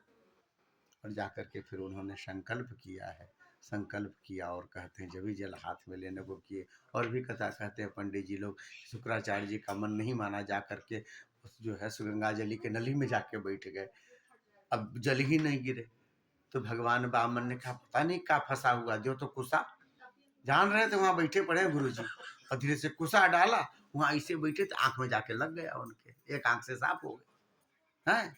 आगे वहां से शुक्राचार्य जी बोले दे कोई रहा है, ले कोई आ रहा है, झूठे का हमारा आंख फूट गया, बीच में वहां से निकले। ये कथा आती है। महाराज जब ही हाथ में जल दिया, संकल्प बोला है, हाथ का जल जब तक पृथ्वी पे आता गिरने के उतनी ही देर में भगवान के स्वरूप में परिवर्तन हुआ है। अभी अभी तो वृक्ष के बगल में नीचे खड़े थे ठाकुर जी, अचानक वृक्ष के बराबर हुए, फिर वृक्ष उनके कमर तक गया, फिर वृक्ष उनके घुटने तक गया, फिर वृक्ष उनके एड़ी तक गया, फिर वृक्ष उनके नाखून के नीचे छोटा सा दिख रहा है। भगवान विशाल हो गए, बादल को पार करते हुए परमात्मा का स्वरूप धुंधला दिख रहा है लोगों को। परमात्मा ने अपना चरण उठाया और महाराज अतल वितल सुतल तलातल पाताल आदि पूरे 7 तल नापे। उसके बाद फिर दूसरा पग उठाया है, फिर भूर भुआ स्व मह जना तपा, ये नाप लिया। 2 पग में उन्होंने 14 भुवन नाप लिए, तीनों लोग। बलि को कहा बलि तूने तो 3 पग भूमि का संकल्प किया था ना, तो बड़ा झूठा निकला, तुम्हारी जब औकात देने की नहीं थी तो तुमने संकल्प कैसे कर लिया। सुनंद नंद को कैसे बांधो, तो अभी बलि बांधे गए, जिसने अपना सब राज्य दे दिया था वो बांधे गए हैं, हाथ पीछे बांध दिया, पैर बांध दिया, जितने राक्षस से दौड़े हैं कटार लेकर के। बलि ने कहा नहीं नहीं नहीं, हम लोग का भी समय उल्टा समय चल रहा है, शांत बैठो, शांत बैठो, शेरी सामने, शांत बैठो। बांधे गए हैं। भगवान ने फिर पूछा है, और प्रसिद्ध कथा है, पूछा है बलि ने, एक बात बताओ प्रभु, दान की हुई सामग्री बड़ी होती है कि देने वाला बड़ा होता है। बोले नहीं, देने वाला बड़ा होता है जी। तो देने वाले को कहाँ नापा आपने, हम तो यही खड़े, आपने तो हमारी सामग्री नापी है। तीसरा पैर आप हमारे माथे पे रख दो प्रभु, हमारा जीवन सफल हो जाए, यह श्वास सफल हो जाए। पदम तृतीयम कुरुसुष्णि में निजम, परमात्मा ने तीसरा पैर ऐसे किया, जब ही उनके माथे से छुआया है, कहते हैं देवताओं ने आकाश से पुष्प की बारिश की है।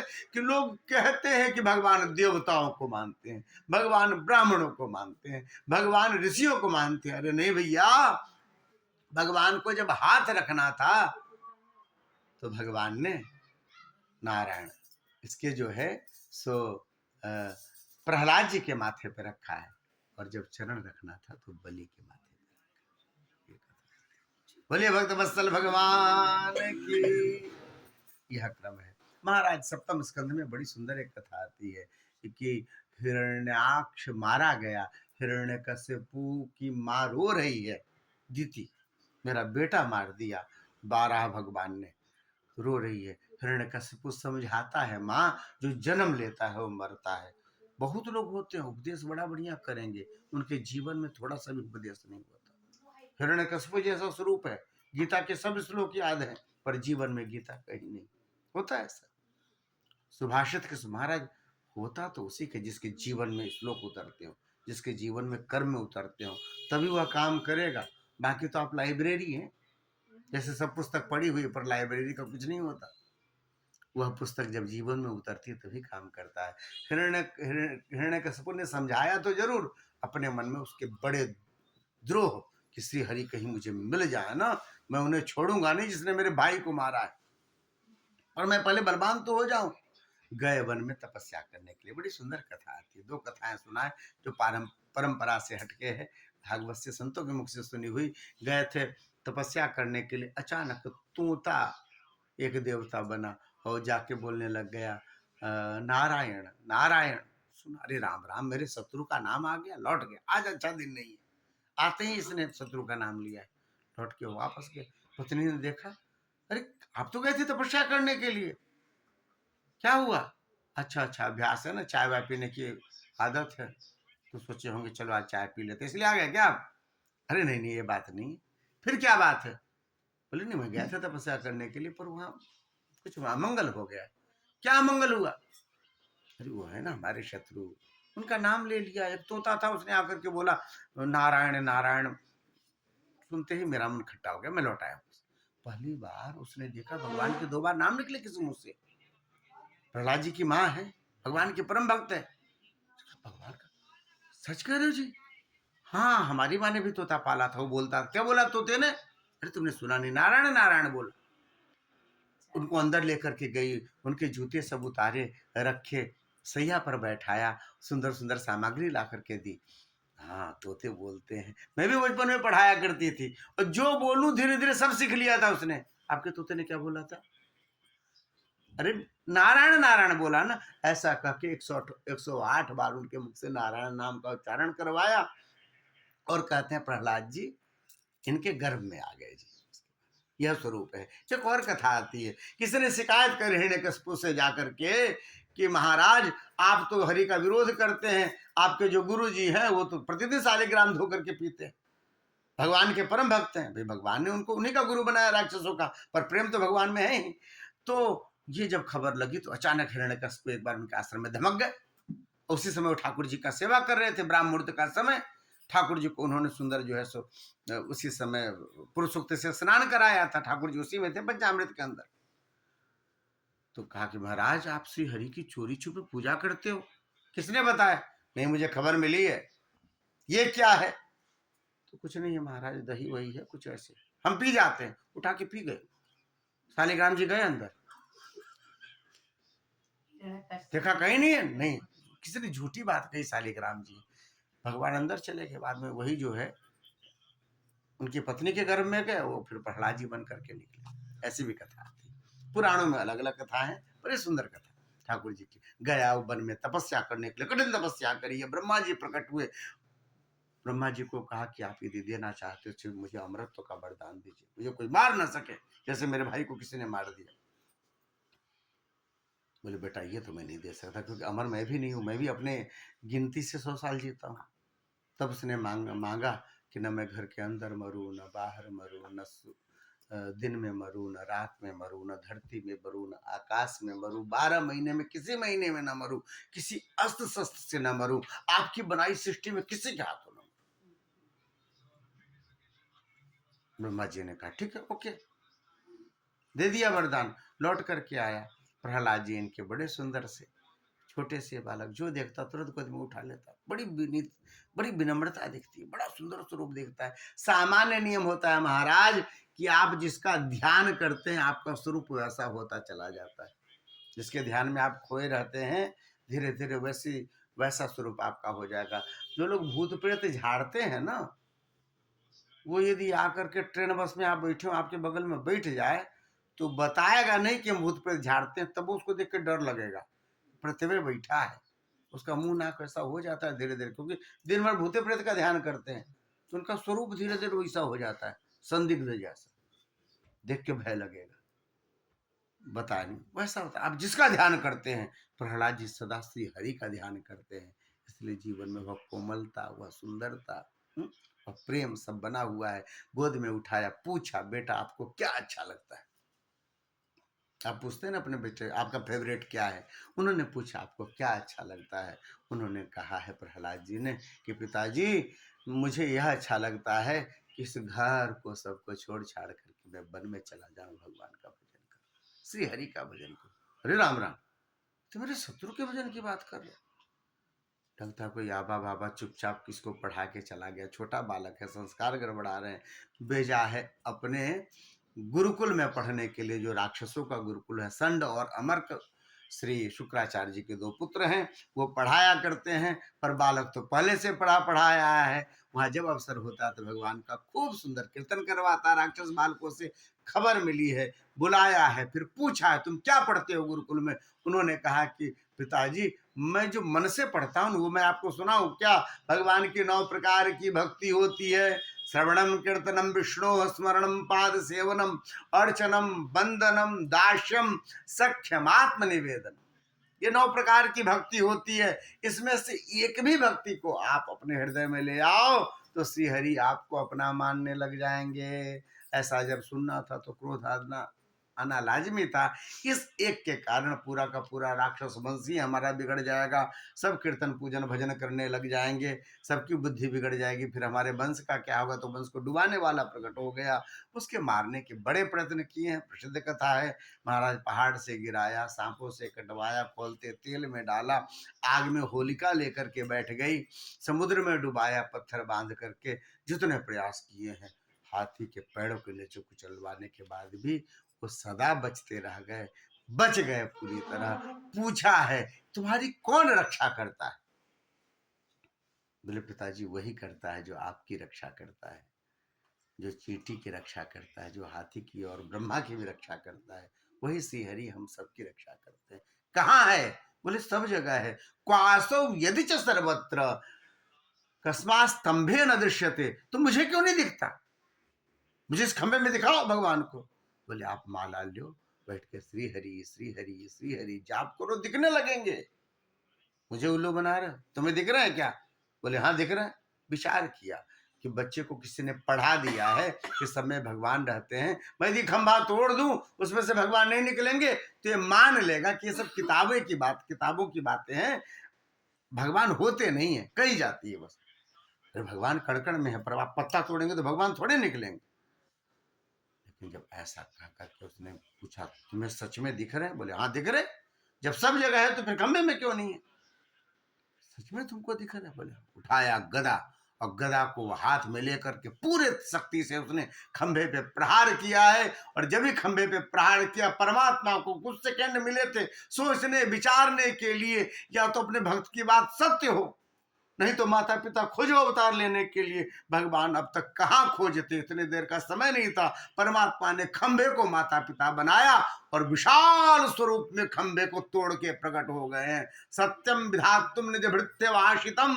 अपने भक्त की बात को सत्य करने के लिए भगवान कण कण में है, पर फूल तोड़ोगे तो भगवान नहीं निकलेंगे, दीवार तोड़ेंगे तो थोड़ी भगवान निकलेंगे। पर परमात्मा ने कहा मेरे 5 वर्ष के बालक की, इस भक्त की बात न झूठी हो जाए, इसलिए परमात्मा ने खंभे को माता पिता बनाया और प्रकट हो गए। बड़ा विशाल स्वरूप परमात्मा का। अरे ये क्या है? चरण देखा, हाथ देखा, पेट देखे, हृदय देखा, कंधे देखे, सब नर के। अरे नहीं नहीं, ऊपर देखा तो सिंह है। भैया ये न नर है न सिंह है, साक्षात नरसिंह भगवान है। बोले नरसिंह भगवान की। भयानक स्वरूप परमात्मा का। बादल तितर बितर हो रहे हैं, चारों तरफ के कुंजर दसों दिशाओं के चिल्लाने लग गए, पृथ्वी हिली है। परमात्मा क्रोधित हैं। क्यों? उनके भक्त को इस जीव ने बड़ा कष्ट दिया।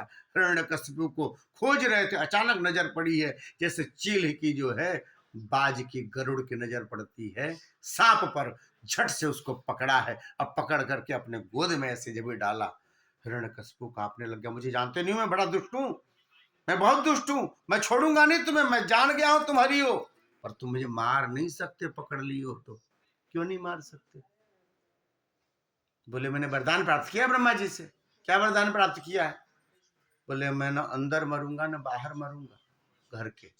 अब कैसे मारोगे? बोले मैं बीच देहली पे बैठा हूँ, ना घर के अंदर हूँ ना बाहर हूँ, अब तो मर जाओगे ना। बोले नहीं नहीं, फिर भी मैं नहीं मरूंगा। बोले क्यों? बोले ना मैं धरती में मरूंगा ना आकाश में मरूंगा। बोले अपने गोद में लेटाया तुझे, न तू धरती पे है ना आकाश में, बीचों बीच है। अब तो घबराया। बोले मैं फिर भी नहीं मरूंगा। बोले क्यों? बोले मैं ना दिन में मरूंगा ना रात में मरूंगा। तो बोले देख दिन तो चला गया, रात आई नहीं है, संध्या काल है, अब तो मर जाओगे। बोले नहीं फिर भी मैं नहीं मरूंगा। क्यों? बोले मैं 12 महीने में किसी महीने में नहीं मरने वाला। अब कैसे मारोगे? तो बोले तेरे लिए 13वां महीना बनाया, इसको पुरुषोत्तम मास बोलते हैं, मल मास बोलते हैं, ये 13वां महीना चल रहा है। अब तो घबराए, तो सब बात को काट रहे, फिर भी मैं नहीं मरने वाला। बोले क्यों? मैं किसी अस्त्र से नहीं मरने वाला हूं। कैसे मारोगे? बोले इतने बड़े बड़े नाखून क्यों बनाए, ये सिंह का स्वरूप क्यों बनाया, अभी मैं तुम्हें काट के फाड़ दूंगा, मुझे अस्त्र की जरूरत ही नहीं पड़ेगी, फिर भी मैं नहीं मरने वाला। बोले क्यों? बोले मैं ब्रह्मा की बनाई हुई सृष्टि में किसी के हाथों नहीं मरने वाला हूं। भगवान ने कहा बेटा मुझे ब्रह्मा नहीं बनाता, मैं ब्रह्मा को बनाता। ऐसा कहते परमात्मा ने अपने 5 उंगली 10 ना पेट फाड़ दिया है, आंख निकल के बाहर आई है, उसकी माला पहन ली, पूरा शरीर रक्त रंजित हो गया परमात्मा का, क्रोधित है, आंखें लाल हैं, मरा पड़ा हिरण्यकशिपु। जो देख रहे हैं महाराज चारों तरफ पृथ्वी हिल रही है, देवता घबरा गए। भगवान के क्रोध में ऐसा न हो कि प्रलय आ जाए, सब समाप्त हो जाए। एक एक देवता है, सब प्रार्थना करना चाह रहे हैं कि प्रार्थना करके चाह रहे हैं कि भगवान का क्रोध शांत हो। पर ऋषि मुनि गंधर्व ब्राह्मण सब प्रार्थना करके स्तुति करके हार गए, भगवान का क्रोध कम नहीं हुआ। अंतिम में लक्ष्मी जी को गए बुलाने के लिए, आपके पति गुस्सा आ गए हैं। तो क्या बात करते हैं, भगवान कहाँ गुस्साते हैं जी, उनके मुख से मुस्कान तो कभी उतरती नहीं है। कोई बात ऐसी थोड़ी सी हो गई, मैं भी उनको मना लेती हूँ। लक्ष्मी जी वहां आई, भगवान ने उनको देखा और जोर से जब भी गर्जना करी, लक्ष्मी भागी वहां से। कहे थे कि आपके पति ये तो शेर के सामने लाके खड़ा कर दिया हमें, अभी खा गया होता हमें। लक्ष्मी जी जब लौट के चली गई, अब तो उपाय नहीं बचा। अचानक प्रहलाद पर दृष्टि गई है देवताओं की, उन्होंने कहा कि बेटा भगवान के क्रोध को कोई शांत नहीं कर पा रहा। लक्ष्मी जी भी भाग गई, अब तो तुम ही कुछ कर सकते हो। तो जो खंभे में भगवान को देखता है, जो सब में भगवान को देखेगा, भगवान में भगवान को नहीं देखेगा। वो जाकर के हाथ जोड़ करके प्रहलाद जी सामने आ गए। जब भी भगवान नरसिंह ने देखा, प्रहलाद जी को देखते ही पूरा का पूरा क्रोध